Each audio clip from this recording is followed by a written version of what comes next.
Voltamos com o DNA Mentor. Hoje a gente está recebendo o Fábio Potier, diretor e consultor da DataQuant, com um papo assim, muito gostoso sobre mudanças. Ah, que bom.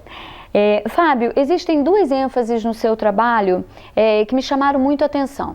São os temas que você chama de encantamento corporativo e a experiência do consumidor. Então a gente vai por parte. Eu queria que você compartilhasse com a gente um pouquinho do que seria esse trabalho de gerar encantamento corporativo.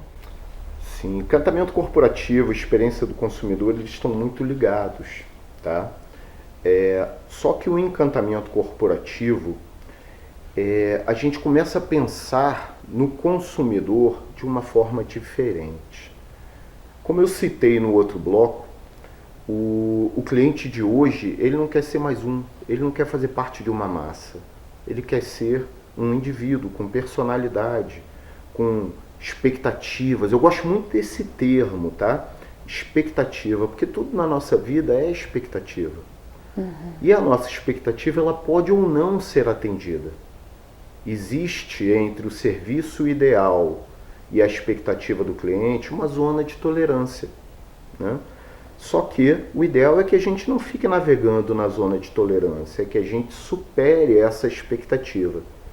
E quando a gente supera essa expectativa, o encantamento ele acontece. Só que tem um detalhe muito importante. A gente não pode falar de encantamento para o cliente sem falar de encantamento corporativo, por um detalhe muito simples. Será que você consegue encantar algum cliente se você não estiver encantado? Não, com certeza não. Esse é um ponto que é cruel, né? Entramos no faço o que eu digo, mas não faço o que eu faço. E por isso é que a gente gosta de trabalhar esse termo do encantamento corporativo. Porque é um trabalho que é feito para que antes de você pensar em encantar o seu cliente final, você encante o seu cliente interno. Ele é de dentro para fora. É de dentro para fora. A gente usa, né, como parte, né, de técnicas e metodologias um processo de um instituto chamado Disney Institute. Você já ouviu falar? Conhece, não? Conhece, né? Quando a gente fala de Disney, o pessoal entende que falar de encantamento corporativo na metodologia da Disney Institute é colocar a orelhinha do Mickey, e não é. É uma metodologia mundial, usada hoje pelas maiores empresas no mundo, né? E que cabe a qualquer segmento. E que o fato para você trabalhar satisfeito, para você trabalhar feliz, para você se dedicar e buscar as metas e objetivos que você se propõe, você tem que estar encantado com a empresa que você faz parte. E aí a gente deixa de falar de cliente, fornecedor, empresa, patrão. A gente passa a falar de uma coisa que é muito bacana, que a gente começa a enxergar só duas partes: elenco e convidados. Simples assim. Não importa se eu sou faxineiro ou se eu sou um CEO da empresa. Eu faço parte do elenco. Claro, cada um com as suas responsabilidades, cada um com as suas obrigações, ok? Mas com o mesmo objetivo: encantar o nosso convidado, que são os nossos clientes externos. É um conceito muito bacana, né? Isso é maravilhoso. E assim, e aí isso, né, como você falou, traz diretamente uma conexão com essa experiência que vai ser gerada para o consumidor. Então não é difícil a gente entender o que é experiência, gerar experiência para o consumidor.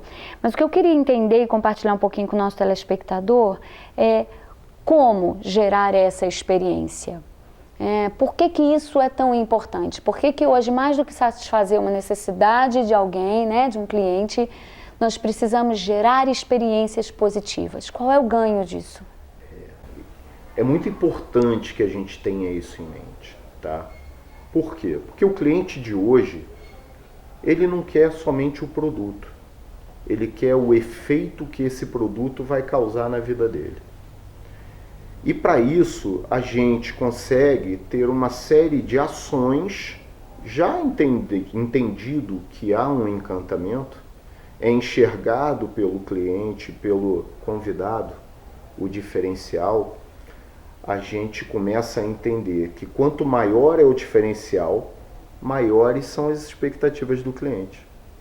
Se você vem a uma loja, não é só você da porta da loja para dentro. O que fez você sair de casa com uma necessidade, entender qual a loja você vai priorizar e entender o que se espera nessa loja. Então tem toda uma história por trás que fez com que o cliente entrasse ali. E essas expectativas a gente enxerga. Quando trabalhamos nesse ponto, a gente começa a focar na experiência do consumidor. E aí é que começam as estratégias corporativas. Por quê? Porque até um tempo atrás você fazia um marketing de massa e funcionava. Hoje a disputa está muito mais acirrada. Você tem que conhecer o seu cliente. Um a um. Um a um. E aí é que a grande questão. Eu vou citar duas ferramentas. Uma provavelmente você já deve ter respondido, né? Quase todo mundo já deve ter respondido. E outras que nem todos, né? Mas que é uma metodologia completamente diferenciada, você vai entender esse ponto sobre a experiência do consumidor. O que é que faz o Fábio escolher uma loja X, Y ou Z? Né? Se eu tomo um café, café é café, não é? Ok, café é café. Acredito que todo mundo goste, ou quase todo mundo goste de um café. Mas e se a gente agrega valor a esse café? Se a gente, ao invés de chamar por uma senha numérica, a gente botar um nomezinho no copo? Se a gente criar um ambiente gostoso para que esse cliente possa sentar e ler um livro ou abrir o seu computador enquanto toma esse café ou faz uma reunião? Eu estou tendo uma série de serviços em volta desse café que a gente entende que o que a gente chama de valores agregados. E esse valor agregado ao produto, ele é um serviço, mas é entendido também como um produto. E aí a gente gera um destaque. E só passar a ser você e não um número, quando você exemplificou a senha, já é uma experiência muito diferente, né? São esses detalhes. Estão chamando o Fábio, estão chamando a Ana, não estão chamando um número. Você quebrou uma barreira que existe entre os dois lados. Isso é muito importante para qualquer negócio, qualquer relação entre as partes, você conseguir quebrar essa barreira, ganhar a confiança, ter uma proximidade. E aí, como é que a gente consegue mensurar isso? Você tocou num ponto, é ser um indivíduo, né, como você colocou. Você já respondeu pesquisa de satisfação? Vou citar exemplo na forma de pesquisa para conhecermos os nossos clientes, tá? Pesquisa de satisfação que nós fazemos. Temos 2 clientes. Um te dá nota 6, ok? O outro te dá nota 10.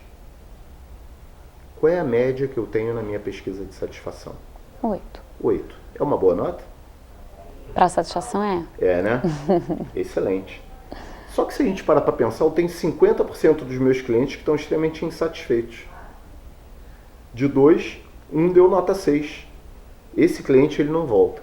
Essa é a questão, né? Para de interessar a média e passa a interessar o que você não alcança. Perfeitamente. Exatamente isso. Hoje tem uma metodologia, já que eu citei pesquisa, né? Vamos citar um outro método claro, mais sua praia, atual, Fábio. né? É o que a gente chama de pesquisa NPS. Né? NPS significa Net Promoter Score. Mas vamos esquecer os nomes em inglês, vamos entender uma metodologia NPS. Ela é chamada a pergunta definitiva. Né? Acredito que alguns já tenham respondido essa pesquisa. Hoje, de acordo com a experiência que você teve com a nossa empresa, você indicaria a nossa empresa para um parente ou amigo? E você avalia de 0 a 10. A gente classifica o NPS não como média, mas como nota. Ok? A DataQuant trabalha a metodologia de uma forma um pouco diferente, porque ela explora o porquê da nota também. Então, ela é mais porque você completa. trata, né? Eu trato isso. Então, esse eu entendo que é o ganho para o cliente, muito além de saber o resultado. Ok? O NPS de 0 a 6 que o cliente responda, ele é o que a gente chama de detrator. Ele vai falar mal do seu negócio e a gente sabe o impacto que isso tem. O cliente que respondeu 7 ou 8, ele é um cliente neutro. Significa que ele vai falar muito bem do seu negócio. Ué, mas se ele vai falar bem, tá tudo bem, 7 ou 8 é uma boa nota. Sim. Mas se do lado ou próximo tiver uma empresa com um serviço um pouquinho mais barato, ele vai na outra. Você não fidelizou o cliente. E a nota 9 e a nota 10 são os clientes fiéis. Eles vão falar bem da mesma maneira e mesmo que você cobre um pouquinho mais, eles entendem a relação custo-benefício. E se você der a nota baixa, aí eu vou falar de DataQuant, tá? Se você der a nota abaixo da que você entende como ideal, imagina o gestor da empresa poder receber em tempo real todas as respostas daquele cliente. Para quê? Para que o gestor ligue agradecendo pela participação e entenda como ele pode melhorar mais, para que ele se prepare para melhorar a cada dia o seu serviço. Já está estabelecendo aí uma ponte de relacionamento que já pode começar a virar o jogo. Aí nós temos a experiência do consumidor quantificada. Muito bacana. Muito bacana. A gente está aprendendo algumas dicas aqui super importantes e ainda que, né, a DataQuant ofereça um trabalho um pouco mais, bem mais aprofundado, já tem dicas para você aí começar a sair do lugar e se preocupar com o que de verdade você tem que se preocupar. Eu espero ter somado alguma coisa. Com certeza. A gente, infelizmente, já está partindo para o próximo bloco, mas a gente volta já para finalizar com chave de ouro. Perfeito. Até já. Até já.